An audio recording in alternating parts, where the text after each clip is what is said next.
ሰላም እንዴት ናችሁ? ክቡራን የዩኒካቢል ቤተሰቦች፣ በዚህ ቪዲዮ ደግሞ በአዲስ ሀሳብ ተገናኝተናል። የተለያዩ ምክንያቶች ለተወሰነ ጊዜ ጠፍቻለሁ። ቪዲዮ እየሰራሁ አልነበረም፣ ለመስራት አልተመቸኝም። ዛሬ እንግዲህ አንዳንድ አፕዴቶችን ይዤላችሁ መጥቻለሁ። በዚህ ቪዲዮ ይህንን ቻናል ሰብስክራይብ ያላደረጋችሁ፣ ጆይን ያላደረጋችሁ ልጆች ጆይን እንድታደርጉ እየጋበዝኳችሁ እስቲ ስለ አካዳሚክ ካላንደሩ ስለዚህኛው ዓመት ነገር አንዳንድ ነገሮችን ልበላችሁ። ሁላችሁም ጋር እንግዲህ መረጃው ይገኛል ብዬ አምናለሁኝ።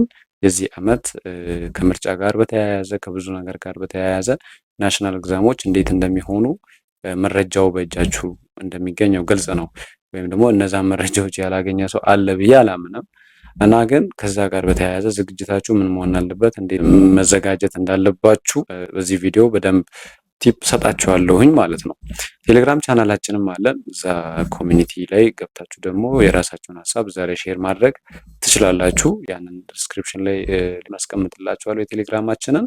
እስቲ ወደ ዛሬው ሀሳብ እንግባ። በዚህ ቪዲዮ ልሰጣችሁ የምችለውና ልነግራችሁ የምፈልገው ነገር ምንድን ነው? የዚህ ዓመት ለምሳሌ 12ኛ ክፍል ላይ ያላችሁ ልጆች የእናንተ ፈተና የሚሰጠው በዚህ በሰኔ ወር ውስጥ እንደሆነ አሁን ከፊታችን በሚመጣው እንደሆነ እና አሁን ደግሞ ግቢ ላይ ያላችሁ ልጆች ሪሚዲያል ምናምን ላይ ያላችሁ ልጆች ደግሞ የእናንተም እንዲሁም ከግንቦት ወደ መጨረሻዎቹ አካባቢ ጀምሮ እንደሚሰጥ ያው ሰምታችኋል፣ ትምህርት ሚኒስቴር ባወጣው መሰረት ማለት ነው።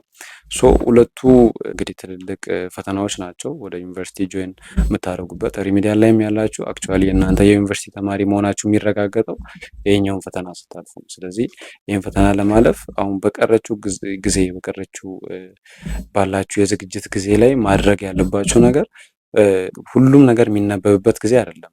እያነበባችሁ መታችኋል። ብዙ ነገር ብዙ ቪዲዮም እያያችሁ መታችኋል። እንደኔ ብዙ ቪዲዮ ማየት መጥፎ ባይሆንም ብዙ የትምህርት ቪዲዮችን እያያችሁ ሊሆን ይችላል። ብዙ ማየት መጥፎ ባይሆንም ግን ደግሞ ራሳችሁን የምታደክሙበትም ሰዓት አይደለም። ይሄ ከጥያቄዎች ጋር መላመድ አለባችሁ። ጥያቄ በደንብ መስራት አለባችሁ። ካላንደሩ ሲደርስ ያው የፕሬዠር በእናንተ ላይ ጭንቀት ሊፈጠር ይችላል። ሁላችንም ያለፍንበት ስለሆነ ግን እኔ አድቫይዝ ማድረጋችሁ ነገር በቃ እየደረሰ ነው፣ ቀኑ ይታወቃል፣ ኦብቪየስ ነው።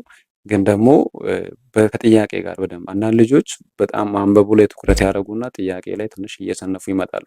ከዛ በዛው ልክ ደግሞ ጥያቄ ባልሰሩት ልክ ደግሞ ናሽናል ኤግዛም ላይ ጋፕ ይፈጥርባቸዋል። አሁን ላይ ደግሞ እንደምታውቁት በጣም ብዙ ተማሪ ነው የሚፈተነው። ከብዙ ውስጥ ደግሞ ጥቂት ተማሪዎች ናቸው ወደ ዩኒቨርሲቲ ጆይን የሚያደርጉት።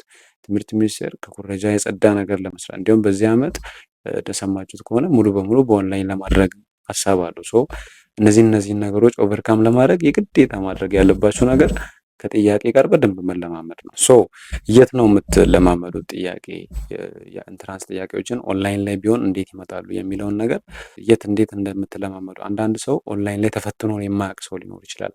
ሶ ለነዛ ልጆች ደግሞ የሚጠቅም አንድ ሊንክ አለ እና እሱን ሊንክ ዲስክሪፕሽን ላይ ያስቀምጥላችኋለሁ። የሆነ ዌብሳይት አለ ኦፊጃን ይባላል። እዛ ዌብሳይት ላይ ገብታችሁ ጥያቄዎች ለምሳሌ ሰብጀክት ትመርጡለታላችሁ። ያንን ሰብጀክት ጥያቄ ያመጣላቸዋል። ኢቭን ሌላ ደግሞ በጂምናይ በጉግል ጂምናይን ያው የምታውቁት ነው ሁላችሁም። እሱ አፕሊኬሽን ላይ ለምሳሌ ፒዲኤፍ ሰጥታችሁ እናንተ እያነበባችሁ ያላችሁትን ማቴሪያል ፒዲኤፍ ሰጥታችሁት ከዚህ ላይ 100 ጥያቄ ያውጣልኝ ብላችሁ ከዛም በኢንትራንስ ፎርም አድርገው ወይም ደግሞ በኦንላይን ኤግዛም ፎርም አድርገው ኦንላይን ኪውዝ አድርገው ብላችሁ ብታዙት በኦንላይን ኪውዝ ፎርም ያመጣል። ሰርታችሁ እዛው ደግሞ ሪዛልታችሁንም ያሳውቃችኋል። ሶ በእንደዛ አይነት መንገድ ከጥያቄዎች ጋር በደንብ መለማመድ፣ ከኤአይዎች ጋር ማንበብ፣ ቻትጂፒቲን መጠቀም በደንብ በዚህ ጊዜ የሚጠበቀው ከእናንተ ያ ነው። ወደ ዋናው ቴክስት ሄዳችሁ ትልቁን መጽሐፍ ብታገላብጡ ምን ብትሉ አሁን ላይ ባለቀ ጊዜ የምታመጡት ይሄን ያህል አይደለም። ግን ኢንተርኔት በጣም ፓወርፉል የሆነ ነገር ነው። በደንብ መጠቀም ትችላላችሁ። ከኢንተርኔት ላይ ብዙ እውቀቶችን ማግኘት ትችላላችሁ። ይህንን ዛሬ ካልኳችሁ ይበቃል። ቀጣይ ደግሞ በአዲስ ቪዲዮ በአሪፍ ቪዲዮ እንገናኛለን። እስከዛ ያልተቀላቀላችሁን ያው ጆይን አድርጉ።